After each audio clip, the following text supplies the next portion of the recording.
I'm Elsa, 34, and I used to think I had the perfect life. Great career in marketing, beautiful home in Chicago, and a loving husband named James. We'd been married for 8 wonderful years, at least that's what I thought. The last few months, something felt off between us, but I never expected what happened at that client dinner. The night James told me he was in love with another woman was also the night I decided my future wouldn't include him. If you're watching this from a place where you've had your trust broken too, drop a comment below and let me know you're here. Like and subscribe if you want to hear how I turned this heartbreak into the biggest opportunity of my life.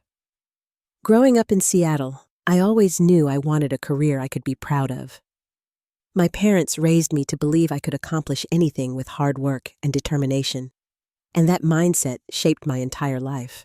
I excelled in school, got my marketing degree, and threw myself into building my career from the ground up. I met James at my college roommate's wedding. He was the best man, and I was a bridesmaid. We locked eyes across the dance floor, and it was like something out of a movie. He was tall with dark hair and the kindest brown eyes I'd ever seen. When he asked me to dance, I felt butterflies in my stomach for the first time in years. Our romance was a whirlwind. After dating long distance between Seattle and Chicago for 6 months, I took a leap of faith and moved to be with him. Within a year, he proposed during a weekend trip to Lake Michigan. The ring was simple but elegant, just like our relationship. We got married in a small ceremony with just our closest friends and family. I still remember how handsome he looked in his tux and how certain I felt that we would be together forever. From the beginning, James and I agreed on our priorities. We both wanted to establish our careers before thinking about starting a family. He was working his way up at a prestigious architecture firm, and I was climbing the corporate ladder at a marketing agency specializing in luxury brands. We were the perfect power couple or so, everyone told us. We bought our first home together 3 years into our marriage. It was a beautiful brownstone in a trendy Chicago neighborhood. We spent weekends fixing it up, painting walls, and shopping for furniture. Creating that space together was one of the happiest times in our marriage. Every corner of that house held a memory. During those first years, we truly supported each other. When James stayed late at the office to finish a project, I'd bring him dinner. When I had an important presentation, he'd help me practice until I felt confident. We celebrated each other's victories and comforted each other through the disappointments. Our social circle consisted mostly of other ambitious couples like us. We'd host dinner parties where conversations would flow from career achievements to travel plans to the latest exhibits at the Art Institute. Everyone envied our relationship, which only reinforced my belief that we had something special. We made a point to maintain our connection through regular date nights and at least 2 vacations a year. Whether it was trying a new restaurant downtown or hiking through national parks, we always made time for experiences together. Looking back, I realized these scheduled moments of togetherness were papering over the cracks that had started to form. The warning signs were subtle at first. James began working later and bringing work home more often. He'd be sketching building plans or answering emails while we watched TV together. Our physical intimacy became less frequent, which he attributed to stress and exhaustion. His phone would ding with messages, and he'd smile at the screen but change the subject when I asked who it was from. I dismissed these signs because my own career was taking off. I'd been put in charge of our agency's biggest account, a luxury car brand, looking to refresh their image. The project consumed me, and I poured myself into creating the perfect campaign. My boss had hinted that a promotion might be in my future if I could land this client for the long term. As we both became busier, our communication began to break down. Conversations that once flowed easily became surface level. How was your day? Fine. How was the meeting? Good. We existed in the same space without truly connecting. I told myself this was normal, that all marriages go through phases. Despite the growing distance between us, I still believed in our marriage. That's why I decided to invite James to an important client dinner. The executives from the car company would be there, and I wanted them to see me not just as a talented marketing executive, but as a whole person with a supportive husband and a balanced life. I also hoped the evening might give James and me a chance to reconnect, to remember why we worked so well together in the first place. I called James from the office the morning of the dinner. "Don't forget about tonight," I said. "7:30 at Avellino's. It's important to me that you're there." "I remember," he said. "I've got it in my calendar." "Wear that blue tie I got you for Christmas," I suggested. "It brings out your eyes." "Sure," he replied, but something in his voice sounded distant. I pushed the worry aside. Tonight would be a fresh start for us. I had no idea it would actually be the beginning of the end. The last 6 months of my marriage existed in a strange limbo, where everything looked the same on the surface but felt completely different underneath. James and I continued our routines, went to work, came home, ate dinner, watched TV, and slept side by side. But an invisible wall had formed between us. It started with James staying late at the office more frequently. At first, it was once a week, then twice, then it became the norm rather than the exception. "Big project," he'd explain when he finally came home at 9 or 10 at night. "The client wants changes and we're on a deadline." I tried to be understanding. After all, architecture was demanding, and I knew how important this career was to him. But when I suggested bringing him dinner at the office, he quickly shut down the idea. "The conference room is a mess with all our models and drawings. Let's just have dinner at home when I can get away." When we were together, James was physically present, but mentally elsewhere. I'd be talking about my day, and I'd catch him staring off into space or checking his phone under the table. Whenever I called him on it, he'd apologize and blame exhaustion or stress about work deadlines. I tried everything to reconnect with him. I planned special dinners, suggested weekend getaways, even initiated intimacy more often, but he always had an excuse. Too tired, too busy, too stressed. Not in the mood. Our physical relationship dwindled until it was practically non-existent, leaving me feeling unwanted and confused. Around this time, James mentioned he'd been assigned to a new project, a sustainable office complex downtown that was getting a lot of buzz in the architectural community. He talked about his new team members with an enthusiasm I hadn't heard from him in months. One name kept coming up in conversation: Sophia, the talented new designer who'd brought fresh ideas to the project. "Sophia suggested this innovative green roof system," he'd say. Or, "Sophia found this amazing reclaimed material we could use for the interior." I noticed how his eyes lit up when he talked about her and her ideas. I also noticed James texting more frequently, often smiling at his phone in a way that made my stomach twist with unease. When I'd ask who he was messaging, he'd say, "Just work stuff," or "the team's group chat," without making eye contact. He started taking his phone with him everywhere, even to the bathroom, and he changed his password, something he'd never done before. Despite these red flags, I denied the obvious.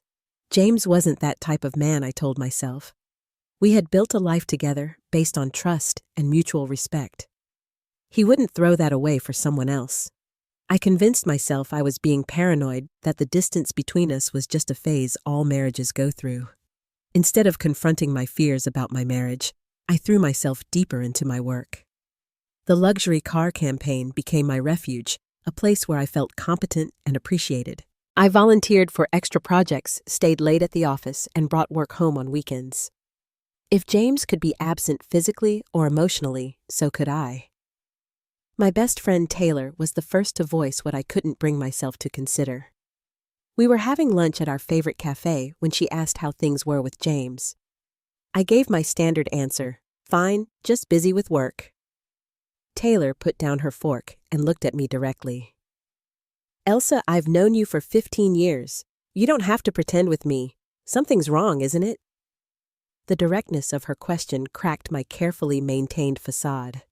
Before I knew it, I was telling her everything: the late nights, the emotional distance, the constant texting the name Sophia that had become a regular part of our conversations. Taylor reached across the table and took my hand. "Honey, I hate to say this, but it sounds like James might be having an affair. I immediately defended him. No, he wouldn't do that. He's just passionate about this project. You know how he gets with work.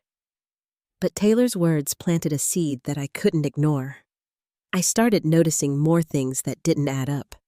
Strange receipts in his wallet from restaurants we'd never been to together.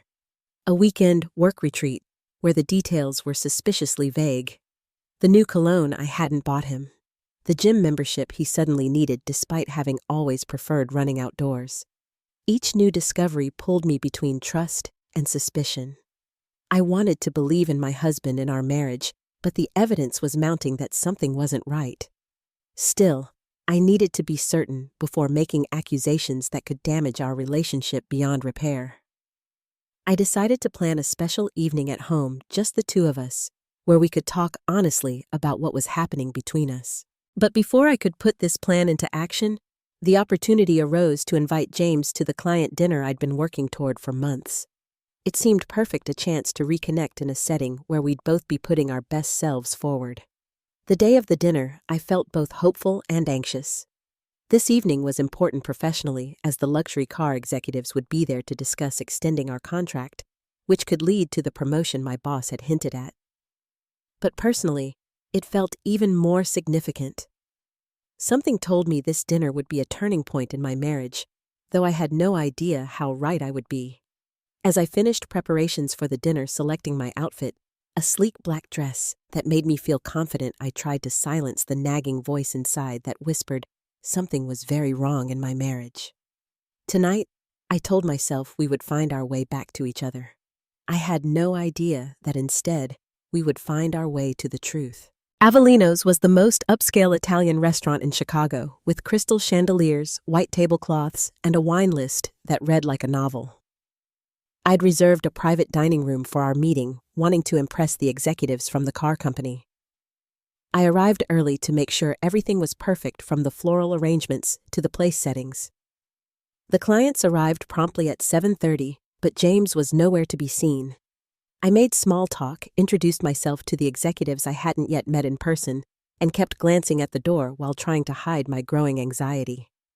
Finally, at 7:45, James walked in. He looked handsome in his dark suit, though he wasn't wearing the blue tie I'd suggested. He apologized for his tardiness, blaming traffic, and smoothly introduced himself to everyone at the table. On the surface, he was the charming, supportive husband I'd wanted to show off, but I could tell something was off. His smile didn't reach his eyes, and there was a nervous energy about him that I couldn't quite place. Despite my personal concerns, the business portion of the evening went brilliantly. The executives loved the campaign ideas I presented, and the conversation flowed easily between business topics and lighter fare. The CEO even dropped a hint about their plans for expansion and how they'd need a marketing partner who could grow with them, looking pointedly at me as he said it. My boss, who had joined us for the dinner, raised his glass in a toast. To Elsa, whose creative vision and leadership have made this partnership so successful. I think it's no secret that we're considering her for a new position that would take full advantage of her talents. Everyone clinked glasses, and I felt a moment of pure professional satisfaction. James caught my eye across the table and gave me a smile and nod that seemed genuinely proud. For a brief moment, I thought maybe everything would be okay between us after all. As the evening progressed and the clients began to leave, my boss whispered to me, "They love you. I think our West Coast expansion plans just found their new director." He winked and departed, leaving just James and me at the table. The waiter cleared the plates and brought us fresh glasses of wine. Now was our chance to talk, really talk, for the first time in months. "That went really well," I said. "Did you hear what Richard said about the West Coast position?" James nodded, swirling the wine in his glass without looking up. "That's great, Elsa. You deserve it." "It would be a big change," I continued. "Moving to San Francisco, starting a new office there. But it could be exciting for both of us. You always said you'd love to work on more innovative projects, and the architecture scene there is cutting edge." James drank half his wine in one gulp, then finally met my eyes. "We need to talk." 4 words that never precede anything good. My heart started racing, and a cold feeling spread through my chest. "About what?" He took a deep breath. "I don't know how to say this, so I'll just say it. I've developed feelings for someone else." The room seemed to tilt slightly, like I was on a ship that had suddenly hit rough waters. "What are you talking about?" "Her name is Sophia. She works at my firm. She's a designer on the Sustainable Office Project." Sophia. The name I'd heard so many times over the past months, always with an undercurrent of admiration in James's voice. Now I understood why. "Are you having an affair?" My voice sounded strange to my own ears, calm and detached, as if I were asking about the weather. James looked down at his hands. "Not physically, not yet, but emotionally, yes. We've grown close over the last few months. We connect on a level I haven't felt in years. I can talk to her about anything, and she understands me in a way that—" He didn't finish the sentence, but he didn't need to. The implication was clear in a way that you don't. "I've been struggling with this," he continued. "I never meant for it to happen, but working with her, spending so much time together, I've found parts of myself I thought were gone. She makes me feel alive again." Each word was a knife twisting deeper. Found himself.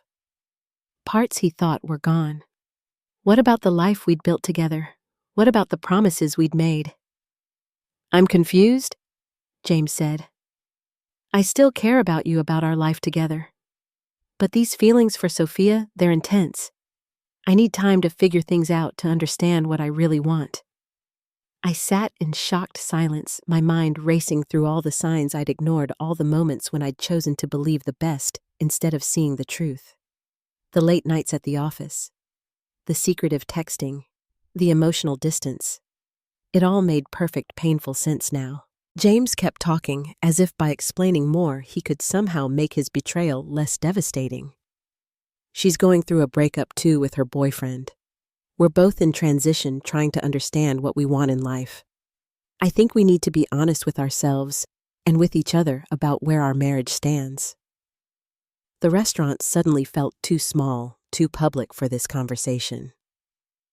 People at nearby tables were enjoying their meals, celebrating special occasions, completely unaware that my world was imploding just feet away from them. I wanted to scream, to cry, to throw my wine in his face, but I didn't. Something inside me hardened in that moment, a protective shell forming around my shattered heart.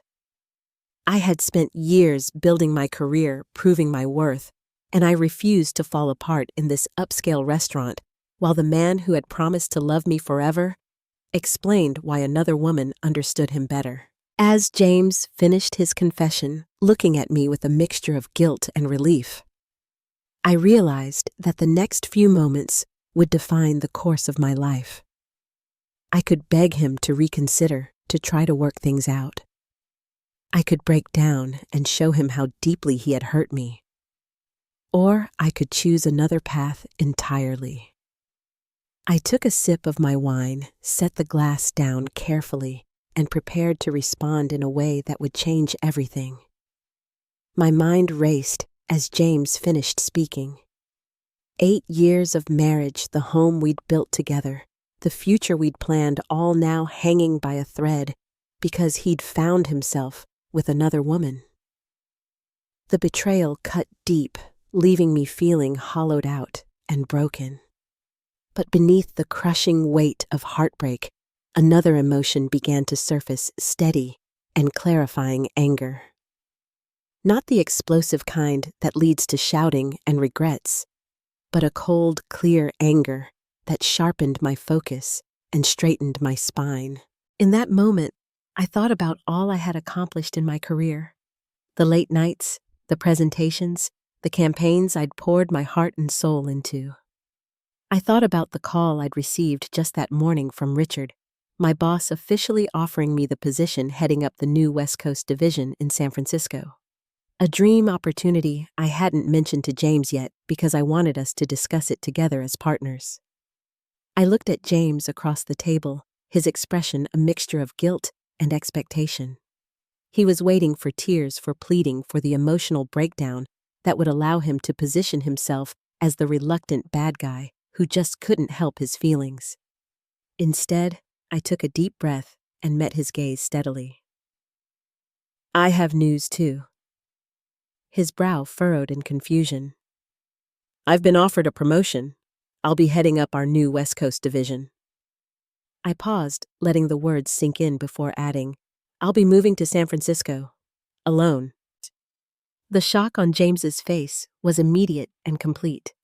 His mouth opened slightly, but no words came out. He hadn't expected this response at all, hadn't considered that I might have options beyond fighting for our marriage or crumbling in defeat. What do you mean? He finally managed. You're just going to leave. Isn't that what you're doing? I countered, my voice surprisingly steady. You've already left this marriage emotionally. You just didn't have the courage to physically walk away. That's not fair, James protested. I'm trying to be honest about my feelings. I said I was confused, not that I wanted a divorce. I let out a small, incredulous laugh. So, you want to explore your feelings for Sophia while keeping me on standby in case it doesn't work out? That's not an option, James. No, that's not what I meant. He backpedaled. I think we could work through this. Maybe couples therapy or taking some time to reconnect. I raised my hand to stop him. You don't get to betray my trust and then dictate the terms of reconciliation. You made your choice. Now I'm making mine. His face flushed with a mixture of shame and frustration. You're not even willing to try 8 years of marriage, and you're just walking away. I'm not the one who walked away first, I said quietly. And I won't be the one waiting around while you decide if I'm worth coming back to. I signaled for the check, suddenly desperate to escape this restaurant, this conversation, the sight of the man who had once been the center of my world. Elsa, please. James reached across the table for my hand, but I pulled it back. We need to talk about this more. You can't just make a decision like this on the spot. I didn't, I said, signing the receipt. I made it the moment you told me you'd fallen for another woman. I stood up, gathered my purse and coat, and looked down at James, still seated and looking stunned. I'll be at a hotel tonight. I'll contact you about arrangements for the house. I walked out of Avellino's with my head high, nodding politely to the staff as I passed. It wasn't until I was safely in the back of a cab that the tears finally came hot and unstoppable. The driver discreetly handed me a box of tissues and turned up the radio to give me privacy in my grief. As the cab wound through the nighttime streets of Chicago, I stared out at the city lights, blurring through my tears. I had built my life here, found professional success, created a home. Now everything had changed in a single evening. The cab pulled up to our brownstone, but I couldn't bring myself to go inside. The thought of walking past our wedding photos, sleeping in our bed, seeing James's belongings intermingled with mine, felt unbearable. Actually, I told the driver, could you take me to the Drake Hotel instead? 20 minutes later, I checked into a room with a view of Lake Michigan. The elegant hotel room felt both luxurious and desperately lonely. I kicked off my heels, hung up my dress, and sat on the edge of the king-sized bed in the hotel bathrobe. I pulled out my phone, seeing 3 missed calls and 5 texts from James. I turned it off without reading them. Whatever he had to say could wait until morning. As I slipped between the cool sheets of the hotel bed, I felt a strange mixture of devastation and determination. My marriage was likely over a reality that sent waves of pain through my chest. But alongside that pain was a steely resolve. I would not allow James's betrayal to define my future. I had an opportunity in San Francisco, a chance to rebuild my life on my own terms.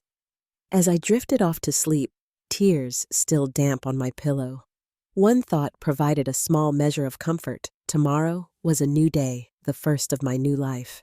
And whatever that life held, I would face it on my feet, not on my knees. I woke up the next morning, disoriented, in the unfamiliar hotel room. For a blissful few seconds, I didn't remember why I was there. Then, reality crashed back, bringing with it a fresh wave of pain. I checked my phone to find 7 more missed calls from James and a string of text messages ranging from apologetic to angry to pleading. After a room service breakfast I barely touched, I knew I needed to go home and face the situation head on. I couldn't hide in this hotel forever, no matter how tempting that might be. When my cab pulled up to our brownstone, James's car was in the driveway. I steeled myself for the confrontation to come and unlocked the front door. James was sitting at our kitchen island, unshaven and still in yesterday's clothes. He looked like he hadn't slept all night. He jumped up when I entered. "Elsa, thank God. I was worried sick when you didn't come home." "I told you I was staying at a hotel," I replied, setting down my purse. "I know, but when you didn't answer my calls..." He ran his hands through his disheveled hair. "Look, we need to talk about last night. I think you misunderstood what I was trying to say." "Did I?" I crossed my arms. "You told me you have feelings for another woman. Which part did I misunderstand?" James sighed. "It's complicated. Yes, I have feelings for Sophia, but that doesn't mean I want to end our marriage. I'm confused trying to sort through these emotions." "While I wait patiently on the sidelines," I asked. "That's not going to happen." "That's not what I'm asking for," he insisted. "I think we should consider couples therapy. We've built a life together, Elsa. We can't throw that away without trying to save it." "Save what exactly?" My voice rose despite my efforts to stay calm. "A marriage where my husband is in love with someone else, where I'm expected to compete for your affection. No, thank you." "You're not being fair," James said, his own frustration evident. "People go through confusion in long marriages. It doesn't have to mean the end." "I'm not being fair." The words hit a trigger point, and the anger I'd been containing burst forth. "I've known something was wrong for months, James. Months. You've been distant, secretive, always on your phone. You stopped touching me, stopped really talking to me. I asked you again and again what was happening, and you dismissed my concerns." James looked away, unable to meet my eyes. "So don't tell me I'm not being fair," I continued. "You've been emotionally checked out of this marriage while actively developing feelings for a colleague. You only told me because you reached a point where you couldn't hide it anymore." "That's not true," James protested weakly. "Isn't it?" I challenged. "Tell me something, James. Has your relationship with Sophia been purely emotional, or has it crossed physical boundaries too?" His silence was all the answer I needed. "How long?" I asked, my voice barely above a whisper. James stared at the floor. "It only happened once, 3 weeks ago. We were working late, everyone else had gone home." I held up my hand, unable to bear the details. The betrayal was even deeper than I'd imagined. Not just emotional infidelity, but physical as well. "The San Francisco position," I said after a long silence. "I'm taking it. Richard offered it to me yesterday morning. It's a significant promotion heading up the entire West Coast operation." "Elsa, don't make rash decisions based on one bad night," James pleaded. "This isn't about one night," I countered. "It's about months of deception. And the San Francisco job isn't a reaction, it's an opportunity I've earned through hard work and dedication." Over the next few days, the painful process of untangling our lives began. I contacted a divorce attorney to understand my options. When friends asked what was happening, I told them the simple truth: James had developed feelings for a colleague, and I was moving to San Francisco for a career opportunity. Most friends were supportive, but some took James's side when he told them his version of events painting himself as confused rather than unfaithful, suggesting I was abandoning our marriage rather than respecting myself enough to leave. Taylor remained my rock throughout this period. "You don't owe him a chance to figure out his feelings at your expense," she assured me over wine in her apartment. "You're doing the right thing by prioritizing yourself now." James's parents called his mother tearfully, begging me to reconsider. "Marriage is full of challenges," she said. "You two can overcome this if you just try." "I appreciate your concern," I told her gently. "But this isn't a challenge we're facing together. This is a choice James made without me." 2 weeks after the fateful dinner, James showed up at my office unannounced, carrying a bouquet of lilies, my favorite flowers. My assistant looked uncomfortable as she showed him to my door. "I need 5 minutes," he said. Against my better judgment, I let him in and closed the door. "I've been doing a lot of thinking," he began. "I made a terrible mistake. I got caught up in something that wasn't real. What we have is real, Elsa. 8 years of building a life together. I'm willing to do whatever it takes to save our marriage. Therapy, moving to San Francisco with you, anything." I studied his face, the familiar features I'd loved for so long. Part of me wanted to believe him, to fall into his arms and pretend we could go back to before. But I knew we couldn't. "Have you ended things with Sophia?" I asked. He hesitated just a fraction too long. "I told her I need to focus on my marriage." Not a yes, I noted. Not a clean break. "James, I'm filing for divorce," I said firmly. "I've accepted the position in San Francisco, and I'm leaving in 3 weeks. You should stay in the house until it sells, then we'll split the proceeds as agreed with our attorneys." Just like that. His expression hardened. "You're not even willing to try." "I tried for months while you were pulling away," I reminded him. "Now I'm choosing to move forward with my life instead of waiting for you to decide if I'm your first choice or your backup plan." The division of our possessions was its own special kind of torture. Every item carried memories, represented a piece of the life we'd built together. Deciding who would take the coffee table we'd found at that antique market in Wisconsin, or the art we'd collected on our trips, felt like dividing up parts of my heart. James moved out the following week, staying with a friend, while I prepared for my relocation. As I packed up my clothes and personal items, I came across our wedding album. I sat on the floor of our bedroom, turning the pages, looking at 2 people who had no idea what lay ahead. The tears came again, but they felt different now, cleansing rather than devastating. 2 days before my departure for San Francisco, James asked to meet for coffee. Against my better judgment, I agreed. "There's something I need to tell you," he said once we were seated with our drinks. "Sophia left her boyfriend. She's expecting us to be together now." The news shouldn't have hurt after everything else, but it still did. "Are you?" I asked. "I don't know," he admitted. Part of me thinks I owe it to myself to explore these feelings to see if what we have is real. Another part knows I'm throwing away the best thing in my life. He looked at me intently. "It's not too late to change your mind, Elsa. We could try again, start fresh." I shook my head slowly. "It was too late the moment you chose to pursue feelings for someone else instead of working on our marriage.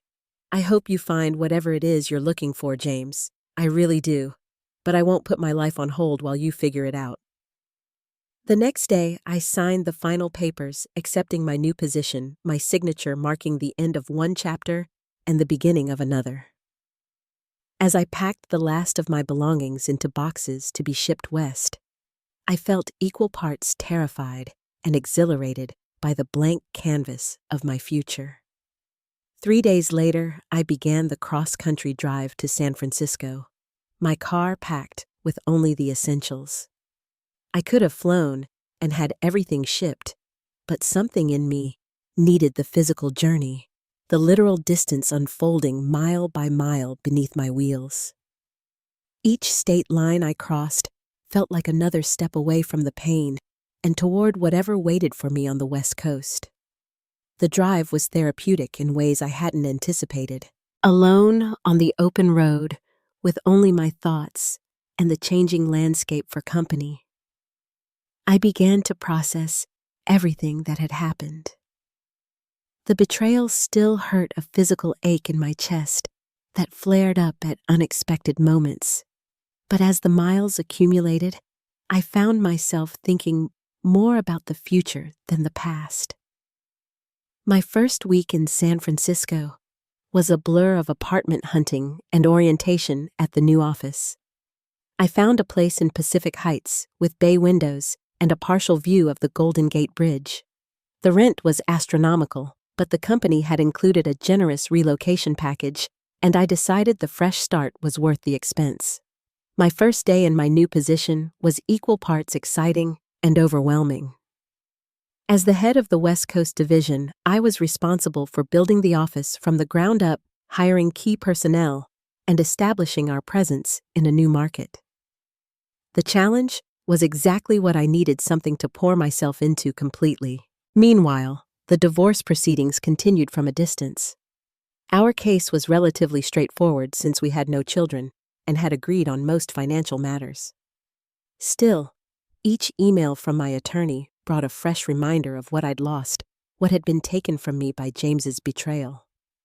The first few months in San Francisco established a pattern. Work consumed my days and loneliness filled my evenings. I threw myself into making the new office successful, working 12-hour days and bringing work home on weekends. It was easier than sitting in my half-furnished apartment thinking about James and Sophia together in Chicago. Through mutual friends, I heard they were officially a couple now. James had moved into her apartment, and they were often seen at industry events together, the hot new architectural power couple. Each update was like salt in a wound that refused to heal completely. Thanksgiving arrived, the first holiday I'd spend alone in nearly a decade. Taylor offered to fly out to keep me company, but had to cancel at the last minute when her mother was hospitalized with pneumonia. I assured her I'd be fine, then spent the day working deliberately, ignoring the significance of the date.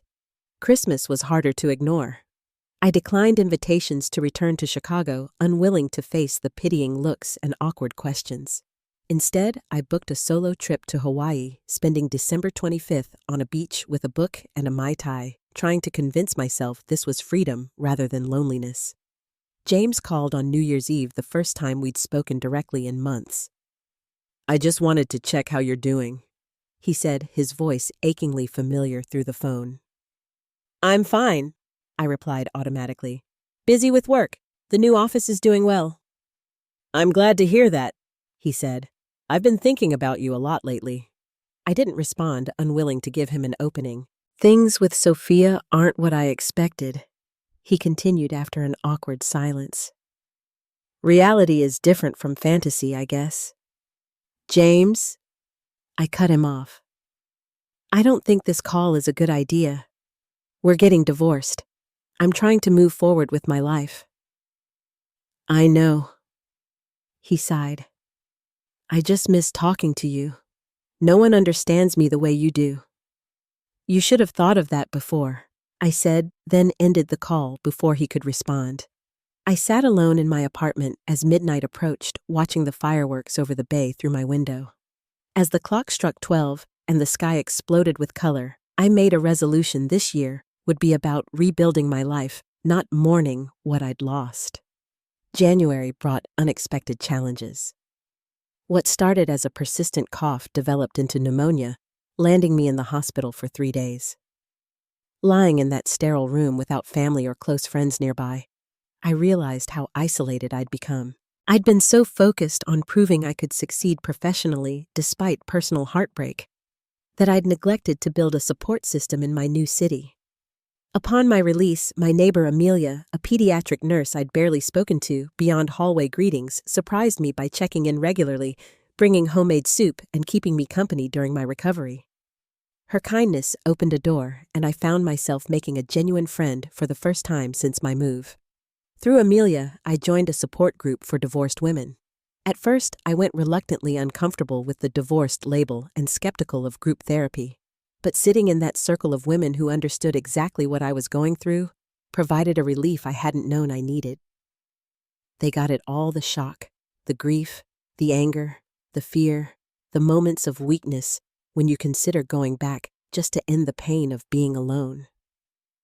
The worst part, I admitted during one session, is feeling like I wasn't enough. Like if I'd been more interesting or attractive or understanding, he wouldn't have needed to look elsewhere.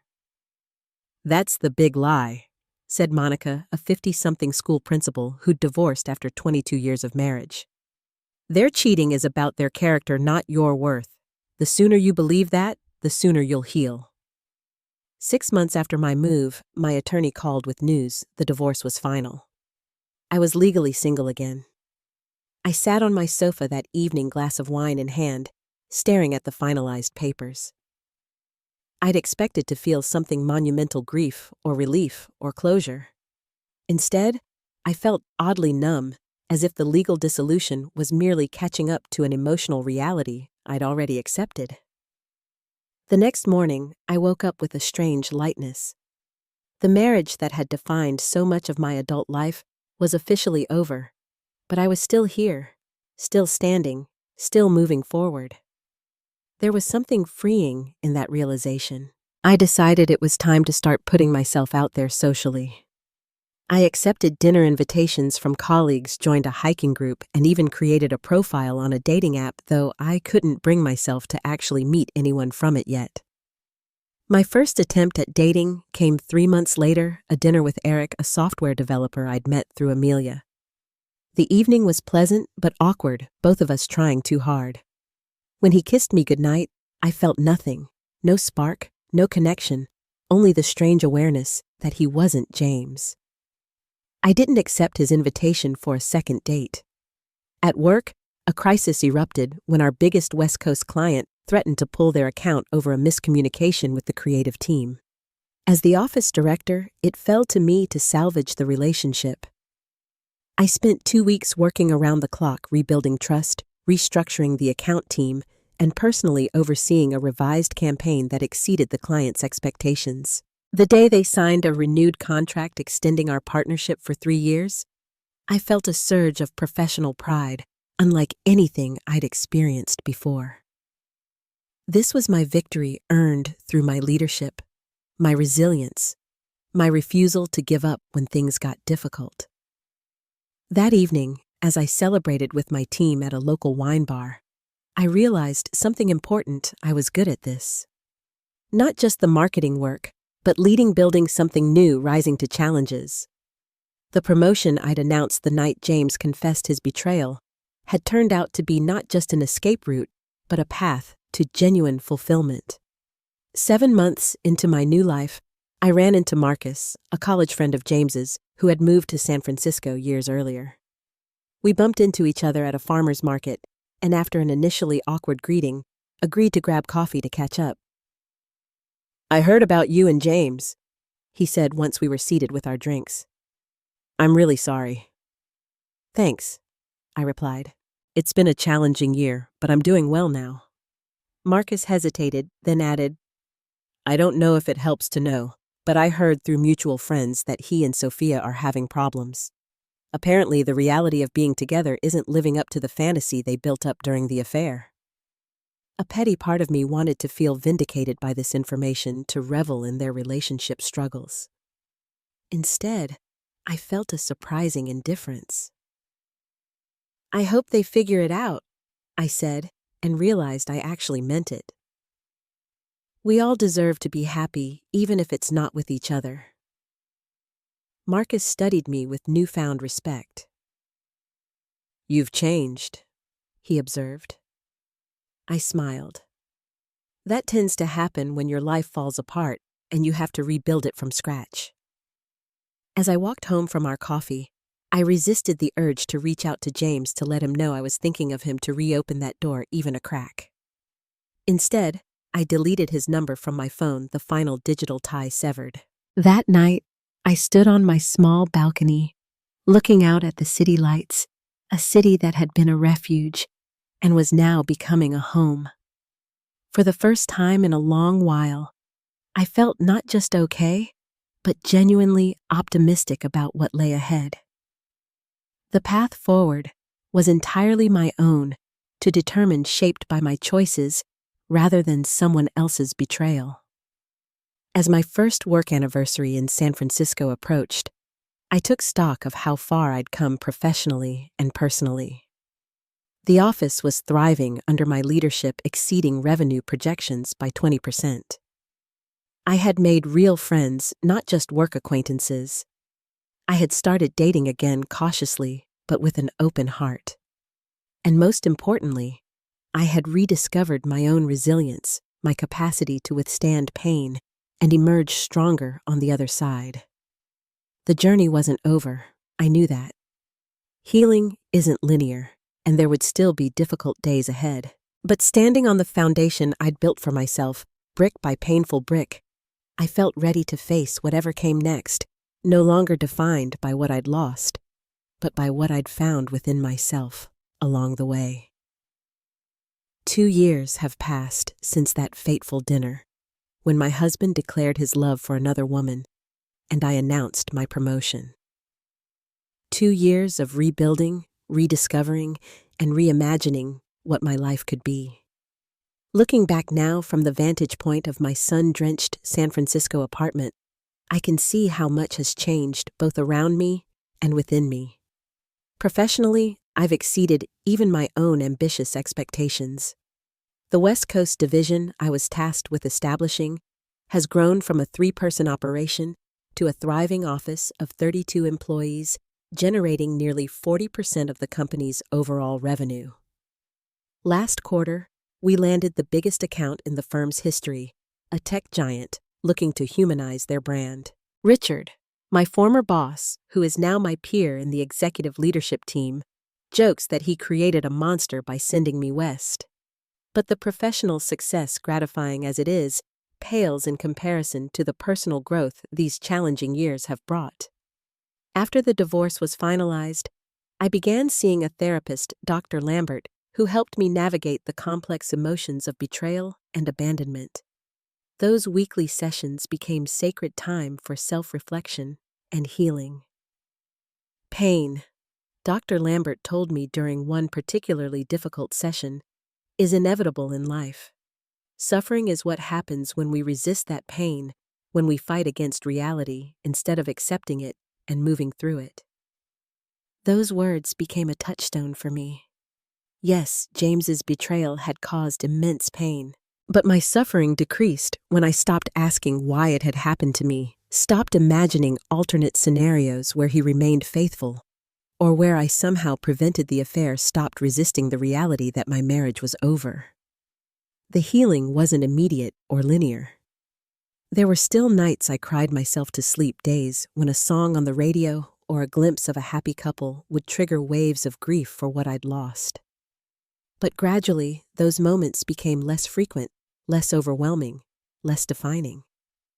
I established new routines, new traditions. Sunday morning hikes in the marine headlands, cooking classes on Wednesday evenings, monthly book club with friends from my divorce support group. A life constructed deliberately piece by piece rather than inherited from the remnants of a shared past. Rebuilding my social life was its own challenge. At 36, I discovered that making new friends requires intention and effort in a way it never did in college or early adulthood.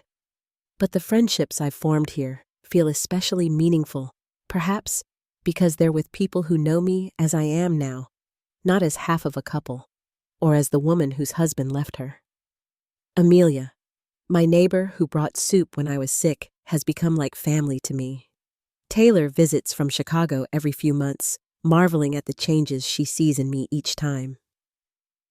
"You've got your spark back," she told me during her last visit. "But it's different now, steadier somehow." About 8 months ago, I received an unexpected email from James. For a moment, seeing his name in my inbox sent my heart racing in that old, familiar way. But as I read his words, I felt a strange detachment, as if I were reading about characters in a novel rather than my own life. He apologized sincerely and without excuses for the pain he'd caused. He explained that his relationship with Sophia had ended almost a year earlier, that the connection he'd thought would fulfill him had proved shallow and fleeting. He'd been in therapy himself. He wrote working to understand the choices he'd made and the person he wanted to become. "I don't expect your forgiveness," his email concluded, "and I'm not asking for reconciliation. I just want you to know that I recognize the hurt I caused, and I am truly sorry.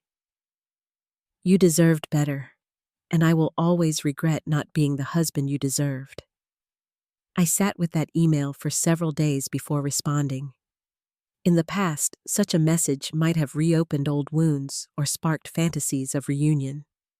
Instead, I found myself able to separate the apology from the relationship, to accept the former without reconsidering the latter. "I forgive you," I wrote back simply. "Not for your benefit, but for mine. I hope you find peace and happiness in whatever comes next." And I meant it. The forgiveness wasn't about excusing what he'd done or minimizing the pain it caused. It was about releasing the grip that pain had on my present, about closing a chapter completely so that new ones could be written without those shadows darkening the pages. As for my own romantic life, that's been a journey of fits and starts. There were first dates that went nowhere, brief connections that fizzled out, one 3-month relationship that ended when he accepted a job in Australia. Each experience, even the disappointments, helped me clarify what I wanted and didn't want in a partner. About 6 months ago, I met Michael at a charity auction for the local animal shelter. He's a software engineer who founded his own company, divorced himself 5 years earlier, with a quiet confidence and wry sense of humor that put me at ease immediately. Our first date lasted 5 hours, conversation flowing effortlessly from childhood memories to professional challenges to favorite movies. Unlike my earlier dating attempts with Michael, I didn't constantly compare him to James or analyze how this relationship differed from my marriage. He is simply himself, and I am simply myself, two whole people choosing to share parts of our lives rather than incomplete halves seeking completion in each other. We're taking things slowly, both of us cautious after past heartbreaks, but there's something solid about what we're building: a foundation of mutual respect, shared values, and genuine enjoyment of each other's company. Whether it develops into something lasting or not, this relationship has shown me that my capacity for connection and intimacy remains intact, perhaps even enhanced by the self-knowledge I've gained through adversity. Last month, Taylor flew out for a long weekend to celebrate my 2-year San Francisco anniversary, as she called it. We hiked to the top of Mount Tamalpais, and as we looked out over the spectacular view of the bay, she turned to me with tears in her eyes. "Do you realize how far you've come?" she asked. 2 years ago, you were shattered. Now look at you, this whole, vibrant woman with a life you've built entirely on your own terms. Her observation made me reflect on the strange alchemy of heartbreak, how the worst betrayal of my life had ultimately led me to a better place than I might ever have found otherwise. Had James remained faithful, we likely would have continued our comfortable Chicago life, both advancing in our careers, but perhaps never challenging ourselves to the extent we have separately. The promotion I announced the night he confessed his affair was an opportunity I might have passed up for the sake of our marriage. Moving across the country alone was terrifying, but pushed me to develop strengths and capabilities I never knew I possessed. The pain of betrayal forced me into therapy, where I confronted not just the trauma of infidelity, but older patterns and beliefs that had limited me in subtle ways. None of this means I'm grateful for James's betrayal, or that I believe everything happens for a reason, or any other platitude that minimizes genuine suffering. What happened was painful, unfair, and not something I would wish on anyone. But I have come to understand that our greatest growth often emerges from our deepest wounds, not because the suffering itself is valuable, but because of how we choose to respond to it. The most profound lesson I've learned through all of this is that my worth is not determined by someone else's ability to recognize it. For too long, I measured my value through James's eyes, seeking validation in his approval and love. When he turned that gaze toward another woman, it felt like a fundamental rejection, not just of our marriage, but of my very self. Now I understand that my value exists independent of anyone else's perception. It is inherent, unchangeable, not enhanced by others' approval, nor diminished by their rejection. This knowledge hasn't made me hard or closed off, quite the opposite. It's allowed me to be more authentic, more vulnerable, and paradoxically more able to connect deeply with others because that connection comes from choice rather than need. 2 years ago, standing in that upscale Chicago restaurant, as my marriage imploded around me, I couldn't have imagined the life I now lead. The pain was too immediate, the future too uncertain. If I could go back and whisper something to that devastated version of myself, it would be this: trust yourself. The very ground that's crumbling beneath your feet now will become the foundation upon which you'll build something stronger, something truer to who you really are. Life's most painful moments can become our most powerful redirections if we allow them to be. Not because the pain itself has value, but because in navigating our way through it, we discover strengths, capabilities, and possibilities we might never have found on easier paths. If you're watching this from a place of betrayal or heartbreak, please know that the devastation you feel now is not the end of your story. It's a terrible, painful chapter, yes, but not the conclusion. You have within you everything you need to write what comes next. And while I can't promise the journey will be easy, I can tell you with absolute certainty that it can lead somewhere beautiful, somewhere more authentic to who you truly are. Have you ever experienced a betrayal that ultimately led you somewhere better? Or are you in the middle of that painful journey right now? Share your story in the comments below and know that you're not alone. Like and subscribe for more stories of resilience and transformation. And remember that sometimes our deepest wounds become our greatest openings to a more authentic life. Thank you for listening, and may your own journey, whatever its challenges, lead you to a place of greater strength and peace.